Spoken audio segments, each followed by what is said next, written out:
The lesser-known candidate is presented by the law firm of SSA Lawyers PA, a law firm representing the disabled in Social Security and VA compensation claims. If you need an attorney to assist you with a Social Security or VA compensation claim, call the law firm of SSA Lawyers PA at 1-800-875-8064 or send an email to info@ssalawyers.com. And now, back to the lesser-known candidate.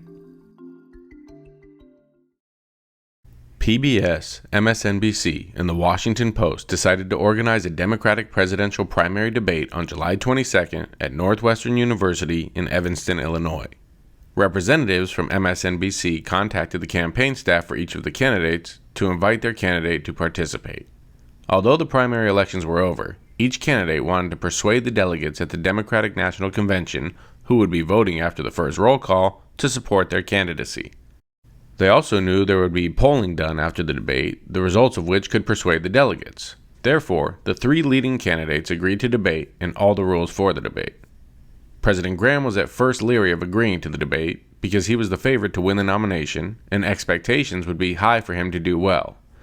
If either of the two challengers did better than expected, it could not only hurt him at the convention, but also in the general election.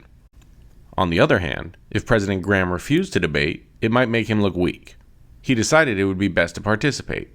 He also concluded it would be good practice for the general election because the last time he had to debate was in the vice presidential debate 4 years earlier. Senator Smith was looking forward to the debate. He felt that if he could do well, he might be able to win over the delegates pledged to Rocky in the second round of voting. He also believed he could pick up some votes from superdelegates who served with him in the Senate. Rocky was very anxious about the debate. He had never engaged in a political debate before. The only experience he had in debating was when he participated in moot court in law school, and that really wasn't a debate. Rocky had watched on the internet all the Democratic presidential primary debates since 2008, which he found on C-SPAN. He made notes as to how he would answer questions regarding a number of topics, and how he would pivot and give a speech if he could not directly answer the questions. On July 22nd, the three candidates, President Graham, Senator Smith, and Rocky DellaGrande, stood behind their respective podiums in Kahn Auditorium at Northwestern University. Music, which sounded like the opening to an NFL football game, played in the background. Then the announcer came on. From MSNBC and the Washington Post, this is a Decision 2024 special, the Democratic presidential candidates debate from Northwestern University in Evanston, Illinois. Now here's Lester Holt. Hello, I'm Lester Holt, and welcome to the MSNBC Washington Post Democratic Candidate Debate. I'm here in Evanston, Illinois, at the campus of Northwestern University in Kahn Hall. I'm here with Chuck Todd of Meet the Press, Hallie Jackson, Senior White House Correspondent for NBC News, and Philip Rucker, Deputy National Editor for the Washington Post. We'll be covering a number of topics tonight, including the civil unrest in Saudi Arabia, gun violence, healthcare, and campaign finance reform. The format of the debate is as follows. I will ask questions for the first half under rules that allow follow-up. A panel of three other journalists will ask questions in the second half under rules that do not. Each candidate will have 2 minutes to make a closing statement. The order of the questions and the closing statements have been determined by lottery. The first question goes to Rocky DellaGrande.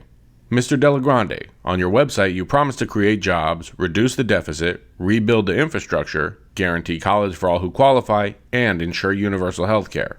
A lot of people say you're promising things you can't deliver. Are they wrong? Rocky, looking directly into the camera, replied, Yes. Each goal set forth on my website is achievable. We just have to have the will to do it, and both parties have to set aside their differences to work toward the good of the people. Let me give you an example. After World War II, Eisenhower and the U.S. Congress supported the United States highway system.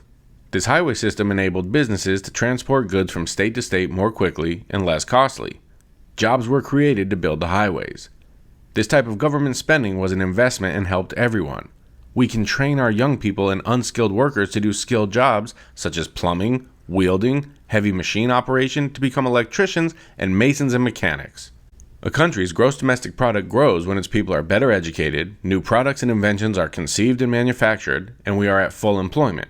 We need more scientists and engineers. Smart people come from all backgrounds and ethnicities. We need to make sure our brightest kids' minds are not wasted because they can't afford a college education.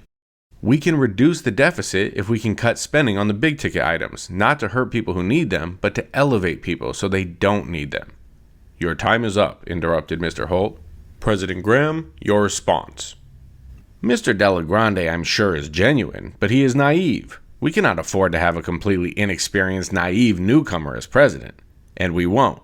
If by some miracle he gets the nomination, do you think he would have a chance in hell of getting elected? Republicans would destroy him. They would eat his lunch. If he thinks I'm offending his sensibilities a little, imagine how he'll be attacked in a general election. Mr. Delagrande talks about creating jobs. These are make-work jobs. With more money flowing into the economy coming from the government, there will be higher inflation. Then when the projects are finished, those people will have to look for jobs in the private sector. When those jobs aren't there, people won't be able to pay for their bills and the economy will suffer. Sure, we need to invest in infrastructure, but Mr. Delagrande's plan is flawed. We need to look long-term. Our budget deficit and debt did not happen overnight. The decline of our education system has been gradual. One reason healthcare costs are so high is because the baby boomers are now at retirement age and are naturally experiencing health problems that are expensive. When the baby boomers die and the next generation has a more stable balance of young, middle-aged, and older people, healthcare costs can be better managed. Mr. Delagrande is used to being a car salesman, telling people how everything in their life is going to be great if they buy a car from him may work in the automobile dealer business, but we need a statesman, not a car dealer. Senator Smith, said Lester Holt, inviting him to respond. I'm not here to criticize my opponents. I'm here to tell you what I'm going to do, and I'll let the American public decide who's best qualified for the job. My plan is to get us energy independence. That creates about 4 million jobs. Not just oil, but also wind, solar, hydroelectric, biofuels, natural gas, and even nuclear, whatever it takes. We need to open up more trade with Latin America and reduce our dependency on Chinese goods, and when they cheat, either by devaluing their currency or stealing our technology, we need to fight back. We need our children to have the best schools in the world and have the skills they need to succeed, and we need to support small businesses. The next question will start with Senator Smith. Senator Smith, do you support campaign finance reform, and if so, what do you propose? Senator Smith stepped forward and leaned into the microphone. I support full public financing of federal political campaigns, responded Senator Smith. I proposed that and supported that 8 years ago. I think political action committee money is a problem. However, one problem with limiting campaign contributions and expenditures is that a well-known politician is going to have a significant advantage over a challenger. An incumbent does not need as much money for political advertising, so the amount of public financing would have to be large enough so that a challenger could overcome the natural name recognition advantage of an incumbent. Mr. President, your turn, advised Mr. Holt. First of all, said President Graham, let me say that I have core beliefs. I am pro-choice. I have always been. I'm for affordable health care. I am for reasonable and rational laws to reduce gun violence. And I'm for campaign finance reform. I'm sure people are going to point out that I have received contributions from the oil, insurance, and pharmaceutical industries. Lester, less than 2% of campaign contributions to President Anderson and my campaign last election cycle came from these entities combined.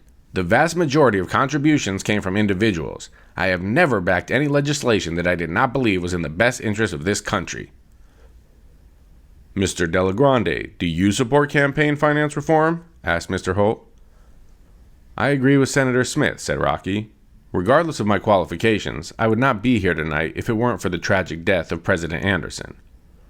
Even with public financing, outside of New Jersey, hardly anyone knew who I was, and the people in New Jersey just knew me as the owner of Delagrande family of car dealerships, not as a candidate for president.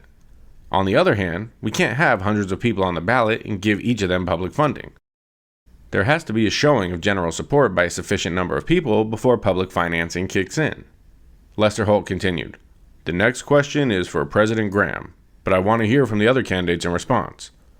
President Graham, do you believe in retrospect it was a mistake to allocate $30 billion to supply Saudi Arabia with weapons, F-15s, and anti-aircraft defense systems, given the fact that there is no end in sight for the conflict in eastern Saudi Arabia? Should we have just let things take their course without us getting involved? And at some point, would you authorize boots on the ground? President Graham responded, No, Lester. Iran was behind the major attacks in eastern Saudi Arabia, which cut in half the kingdom's oil production and caused oil prices to skyrocket. The kingdom has been attacked by drones and missiles launched by rebels, which were supplied by Iran. Does Saudi Arabia have a perfect human rights record? No. Did the Saudis commit atrocities in Yemen against the Houthis? Yes. Did they murder U.S. citizen and journalist Jamal Khashoggi? Yes. But what is the alternative? Iran is using the same tactics that Russia used in the Crimea and Donbass regions of Ukraine. Al-Aqsa and Qatif are Shia majority and is close to the bulk of Saudi oil reserves, as well as the main Saudi refinery and export terminal of Ras Tanura. So to answer your question, we have to support the Kingdom of Saudi Arabia. If East Saudi Arabia became a separate entity and is under the influence of Iran, it would destabilize the entire region. We are not looking for a regime change in Iran. We just want Rent to stop its nuclear program and for them to stop supporting terrorist organizations such as Hezbollah and Hamas. Not allocating financial support to Saudi Arabia to defend itself will be much more costly in the long run. Lester Holt turned to Rocky Delagrande. Rocky, what's your take on the conflict in eastern Saudi Arabia? It's complicated, Rocky responded. It can't be explained in 2 minutes. In a nutshell, it's about oil and pride and power. Persians versus Arabs, Sunni versus Shiites. This is why we have to be energy independent. We cannot depend on the stability of the countries in the Middle East and Persian Gulf. We cannot depend primarily on fossil fuels such as oil and coal. We've got to find a better way. Until then, I agree with the president that we are stuck supporting Saudi Arabia, as well as the Arab states that partner with Saudi Arabia, such as Egypt, Jordan, the United Arab Emirates, and Bahrain. And lastly, a too powerful Iran poses an existential threat to our closest ally in the Middle East, Israel. Lester Holt then asked Senator Smith, "Do you agree with the president and Rocky?" "No," said Senator Smith. "The biggest threat to our national security is a failed economy.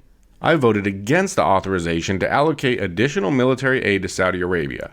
We could take the same amount of money and invest in renewable energy so we wouldn't be so dependent on Saudi Arabian oil. May I remind you, none of the 9/11 terrorists were from Iran. They were all from Saudi Arabia. It's time America quit being the policeman for the world. We have people in this country who are hungry. We have people in this country that are homeless. We have people in this country who do not have adequate health care. Why should we take money earned by hardworking American taxpayers and give it to foreign countries that probably don't even like us? When I am elected, I am going to immediately cut off the additional military funding to Saudi Arabia." The debate continued with questions about global warming, trade policy, immigration, drug policy, and gun violence. Lester Holt then informed the candidates that they had 2 minutes to make a closing statement. At the conclusion of the debate, there was a discussion from panelists analyzing the candidates' performances. Lisa Desjardins of PBS NewsHour moderated the discussion. "Good evening, I am Lisa Desjardins. I'm here with Stephanie Tsai, PBS News Anchor West, Amy Walters of the Cook Political Report, and Laura Barron-Lopez, White House correspondent for the PBS NewsHour. My first question is for Amy. In the last few weeks, we've seen Rocky Delagrande's poll numbers have gone up 40%. Do you think that's his ceiling?" "Yes," Amy Walter responded. "This is typical with a new face in a political campaign, where you see a precipitous rise and then a precipitous fall. At a minimum, I believe his numbers have plateaued." Lisa then turned to Stephanie Tsai. "How do you think Senator Smith did in this debate?" Stephanie Tsai opined, "Senator Smith has a core base of support, driven by younger voters and by white voters who are not college-educated voters. That core is about 20%, so that's a solid floor for him.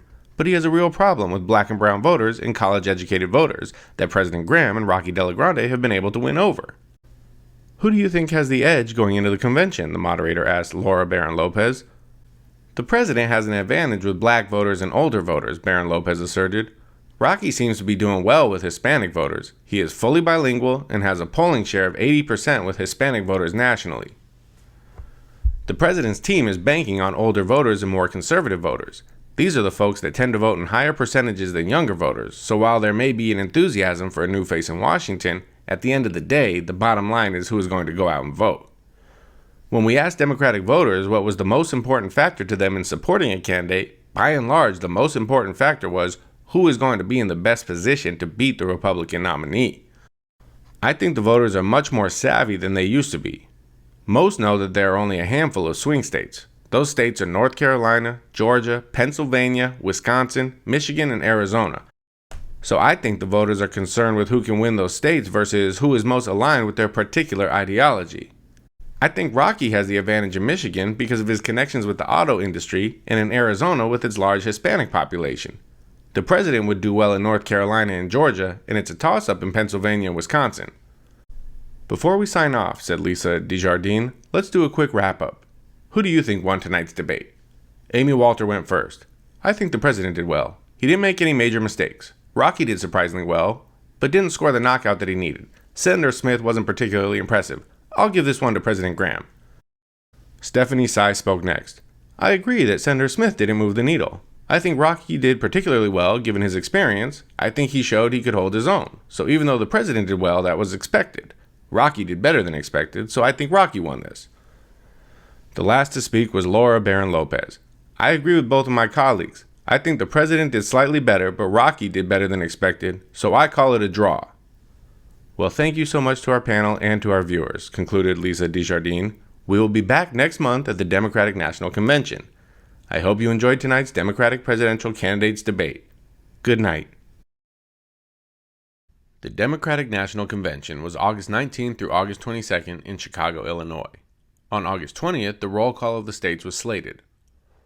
Rocky DellaGrande had 1,989 pledged delegates, too short to secure the nomination. Because the former president was deceased, and it was determined by the Rules Committee that those delegates were free to support whomever they saw fit, the current president could receive up to 1,990 votes, one short to secure the nomination. The remaining 3 pledged delegates were pledged to support Vermin Supreme. The current president, though he had not secured any pledged delegates because he was not on the ballot in any primary elections, was the presumed frontrunner to receive support from the former president's pledged delegates. Senator Smith had the support of about one-third of the former president's pledged delegates. He was counting on an impasse between Rocky DellaGrande's pledged delegates and the delegates supporting the president, and that he would be picked as a compromise candidate. Another possibility was that Vermin Supreme, who had 3 pledged delegates, could release his delegates, which would enable them to support whichever candidate they chose. Interest in the campaign of Rocky DellaGrande had picked up exponentially. Donations to his campaign were flooding in small increments. Miguel DellaGrande had set up the campaign website to utilize the campaign contribution application, ActBlue, which processed credit card and debit card contributions and interfaced with the contribution and expenditure software, making it easy to keep track of donations and file the appropriate financial reports accurately and timely. Miguel DellaGrande called Kathy Martinez. She was on break from her classes at NYU until the winter semester started, which would be her final term before graduating. He asked her to come to Chicago for the convention. She did not know how to respond. Of course she wanted to attend the convention, but if she was seen with the DellaGrande's campaign, it might jeopardize her job offer to work in the White House. If she did not go, it might end her chances of a future relationship with Miguel, which she had secretly hoped for but did not realistically expect. Kathy told Miguel she would love to go, but she did not have the money. Miguel offered to personally pay for the trip, fly her first class, have a limo pick her up at the airport, and put her up in a suite at the Chicago Marriott Marquis Hotel, a few minutes' walk to McCormick Place, where the convention would be held. I am inviting Lisa Cohen also, he added. You can room together. Miguel figured that if he told Kathy she would be staying with Lisa Cohen, she would be more comfortable and would not think he had ulterior motives. Kathy accepted the offer. She thought to herself that she would just keep a low profile and try to blend in. She figured that no one would even notice her if she stayed in the background and hung out with Lisa Cohen. Miguel then called Lisa Cohen. Lisa Cohen was surprised to hear from Miguel. Sure, why not, she thought. It would be interesting to see the train wreck at the Democratic National Convention. The Republican convention had already taken place between July 15th and July 18th in Milwaukee. The Republicans nominated Florida Governor Don Santos, who selected former Governor of Indiana Haley Nix as his running mate. A few weeks earlier, Democratic Congressman Ira Wisniewski from California and Democratic Congresswoman Fatima Abbas from Michigan accepted the nomination for president and vice president for the Green Party. They figured that it was possible they could pick up some electoral votes, and if no candidate received 268 electoral college votes, the House could decide the presidency. Under the 12th Amendment to the United States Constitution, if no candidate received greater than 50% of the potential electoral college votes, the House of Representatives would vote on who became the next president, and the Senate would vote on who became the next vice president. On the first day, the governor of Illinois gavelled in the convention. The first night's speakers included U.S. Representatives Steny Hoyer, Kathy Castor, Secretary of the Department of Health and Human Services Xavier Becerra, and former House member and nephew of President John F. Kennedy, Patrick Kennedy. Rabbi Capers Funnye of Chicago gave the invocation. Rabbi Funyeh was a black Jewish rabbi who was also the first cousin of Michelle Obama once removed. The keynote speaker was Chuck Schumer, who was introduced by comedian Amy Schumer, who is also his cousin. After the final speech, Kathy Martinez and Lisa Cohen decided to go out for drinks at the VU rooftop bar on the corner of Cermak Road and South Prairie Avenue. They both ordered dirty martinis and talked about movies, singers, actors, and anything but politics. About 1 a.m., they walked back to the Marriott Marquis and proceeded to their suite. Kathy put her phone on the desk next to the television and started to undress and get ready for bed. Lisa Cohen, who was a vegan, purchased some almond milk from a convenience store on the way back to the hotel. The server-bar refrigerator was not big enough to hold the milk, and she wanted to keep it cold. She put her phone next to Kathy's and went to the bathroom. When she returned from the bathroom, she said she wanted to go down to the hall to get some ice from the ice machine to keep the almond milk cold. She thought she had picked up her phone, which accidentally looked identical to Kathy Martinez's phone, and headed out the door and down the hall. After Lisa left, Kathy picked up the phone, which she believed to be hers. She went to check her email and discovered she had Lisa's phone. Being a little drunk, she decided to look at some of Lisa's emails out of curiosity. She opened one, which asked a pro-Israel Democrat to give money to Rocky to help defeat the president. She then saw a similar email.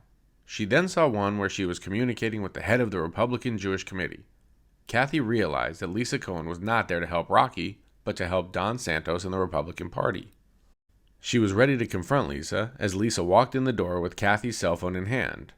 "I picked up your phone by accident," said Lisa. "I see you're friends with the president's chief campaign consultant and have been communicating with him." Kathy knew she had been caught. She then told Lisa, "And I see that you work with the Republican Jewish Committee," as she handed Lisa her phone. Kathy then said, "I won't tell if you don't." "You got a deal," Lisa answered. The next day was the night where the candidates would be nominated. The Rules Committee decided that the nominations would be in alphabetical order. The first candidate to be nominated was Rocky Delagrande. He was nominated by Jose Lopez, a pledged delegate from Illinois, and Juan Hernandez, a pledged delegate from Michigan. The second candidate was President Graham. He was nominated by Senator Warwick from Massachusetts, seconded by Senator Weinstein from California, and also seconded by Senator Cook from New Jersey. The third candidate was Senator Smith. He was nominated by Congressman Clendenin of West Virginia and seconded by Congresswoman Lewis of Wisconsin, followed by Congressman Parrish of Oregon, who also seconded his nomination. The last candidate was Vermin Supreme. He was nominated and seconded by his 3 delegates from New Hampshire. On the second night, Mayor Jackson of Chicago presided over the roll call of the states. Rocky received 1,884 delegates. President Graham received 1,480, Senator Smith received 403 votes, and Vermin Supreme got 3. On the second ballot, Rocky picked up 302 delegates and was at 2,184. He needed 2,262 to win. The president picked up 706 more votes, mostly from pledged leaders and elected officials known as superdelegates. Senator Smith received 150 votes, and Vermin Supreme again got 3. In the third round, Senator Smith announced he was stepping aside and asking his delegates to pick a side. He said he was not endorsing any candidate, and it was up to his delegates to use their good judgment. By not taking a side, Senator Smith had announced to the world that he was not a fan of President Graham.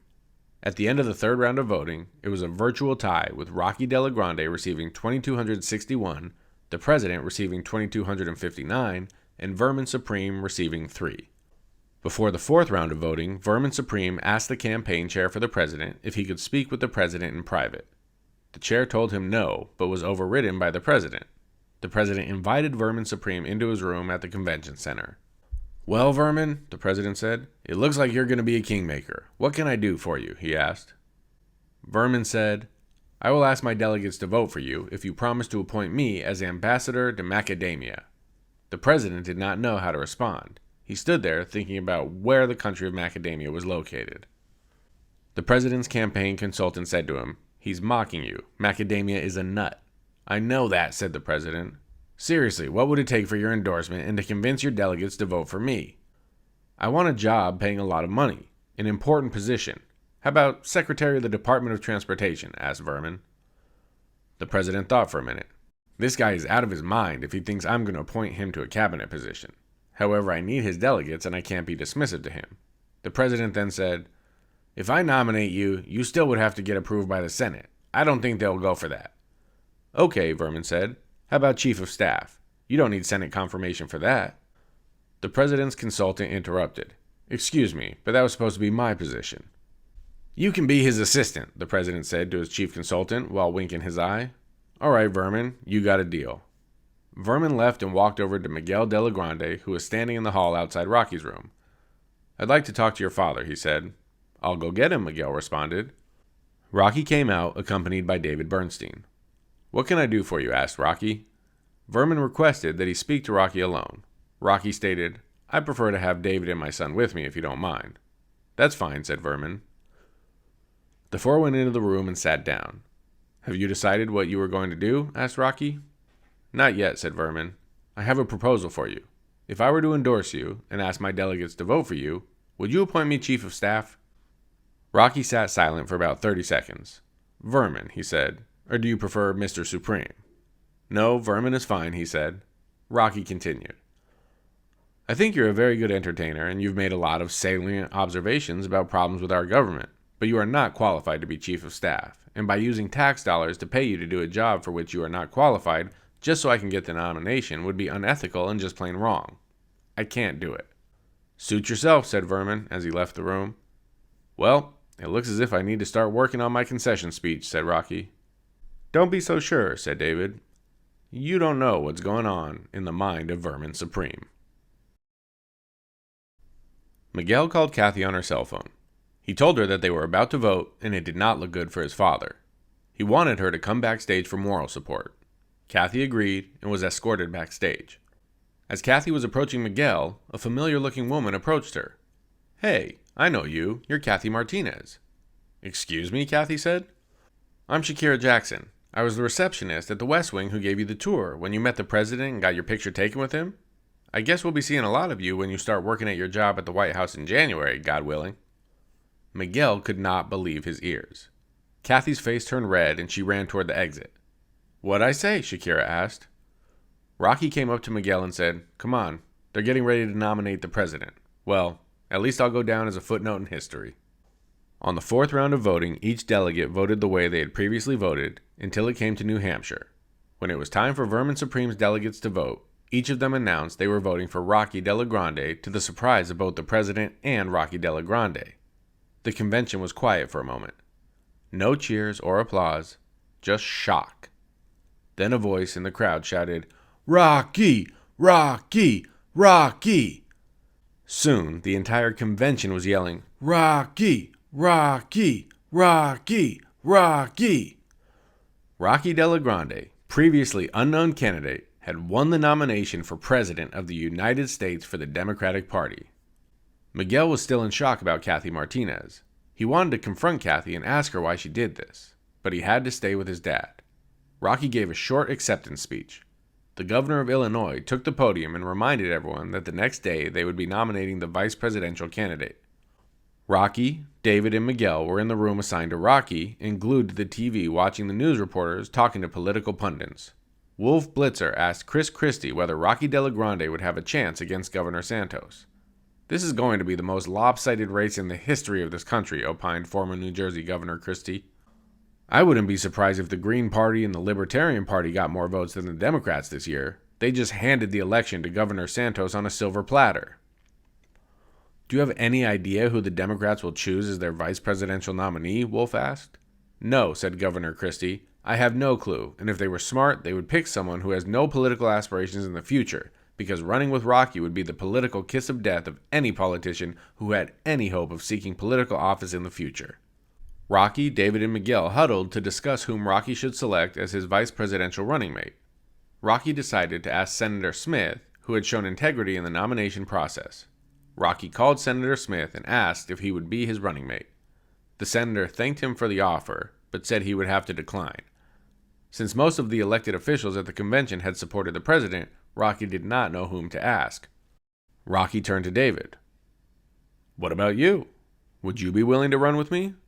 I don't know, said David. I really don't like the spotlight. I just want to practice law and teach my class. Well, if you believe what you hear, said Rocky, you just have to be a placeholder for a few months until they elect Don Santos. Okay, said David Bernstein. I'll do it for now. In the meantime, you can try to find someone else who would be a better vice presidential running mate. David, Rocky, and Miguel went back to the hotel for the night, escorted by the United States Secret Service. Miguel decided he would try to talk to Kathy the next morning. He wanted to find out why she didn't tell him that she had applied for a job at the White House. He couldn't blame her. No one really gave his dad a chance, and that is what she went to school for. The next morning, Miguel called Kathy and Lisa's room at 7 a.m. He tried calling Kathy's iPhone, but got a message that the mailbox was full and could not receive messages. He called Lisa, and she picked up. He asked her if he could talk to Kathy. Lisa told him that she had left at 4 a.m. to catch a 6:30 a.m. flight back to New York. Miguel called an Uber, who met him in the front of the hotel. He asked to be taken to O'Hare. On the way, he booked a flight on American Airlines that left at 9:50 a.m. and got to JFK by 1:10 p.m. He was going to ask Kathy to come back to Chicago and finish the convention with him. He was then planning to ask her out for dinner now that she was no longer employed by the campaign. Miguel arrived at JFK at 1 o'clock. He did not bring luggage as he expected to return to Chicago that evening. Miguel kept trying to call Kathy, but kept getting a message that the voicemail was full. He tried texting, but got no response. Miguel knew where Kathy lived in New York. She shared an apartment with a roommate at 233 Mulberry Street between Prince and Spring in the East Village. Miguel was off the plane and out the door of the airport by 1:30 p.m. He took a cab to Kathy's apartment. At the entrance to the apartment was an intercom. He buzzed Kathy's apartment. Her roommate answered. He asked where Kathy was. She said she just left. She said she was quitting school and going home to Miami, her roommate advised. She just left, so if you hurry, you might catch her. Miguel looked down the street to the corner of Prince and Mulberry. He saw Kathy getting into a cab with a pair of suitcases.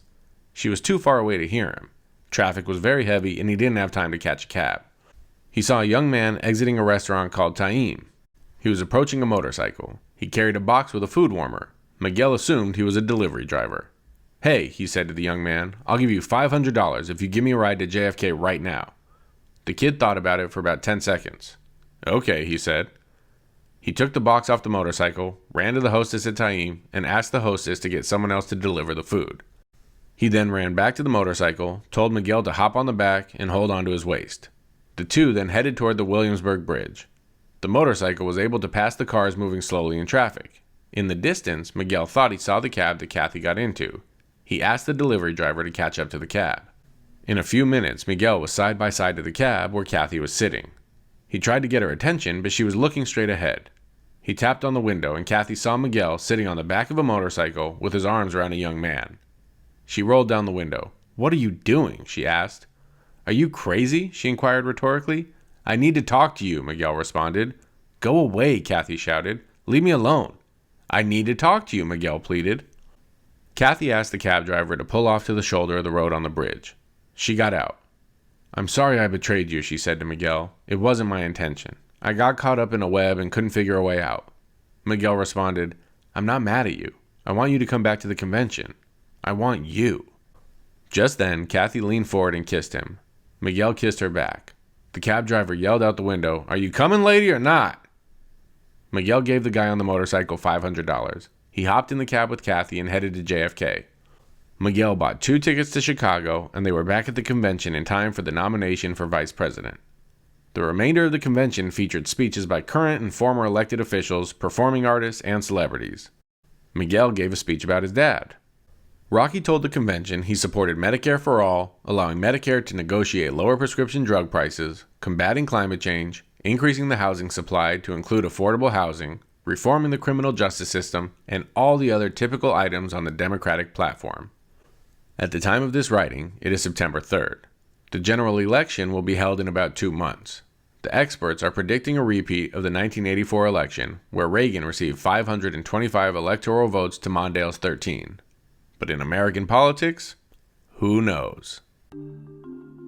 The lesser-known candidate is presented by the law firm of SSA Lawyers PA, a law firm representing the disabled in Social Security and VA compensation claims. If you need an attorney to assist you with a Social Security or VA compensation claim, call the law firm of SSA Lawyers PA at 1-800-875-8064 or send an email to info@ssalawyers.com.